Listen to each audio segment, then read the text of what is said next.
Hi, my name is Ben Marrable and I'm a Splunk security consultant at Somerford Associates. Today we're going to talk about using Splunk Security Essentials and its data availability features. Let's start from the home screen and navigate to Help Deploy, Monitor Data Ingest, Launch Data Availability. If this is the first time you've run this dashboard, you'll see errors within each of the panels. Click on the Run Baseline Search where the model has not been built.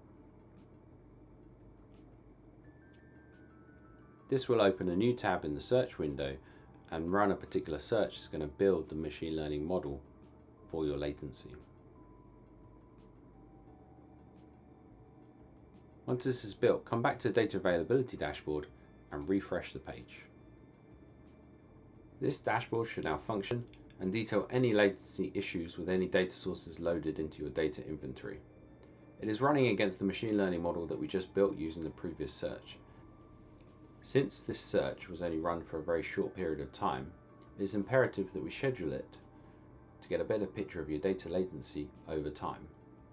One way to do that is to go to Setup, Review App Configuration, Scheduled Searches, and enable the data availability machine learning model for latency. Thanks for listening. If you'd like to know more about Splunk for security, contact us at info@somerfordassociates.com.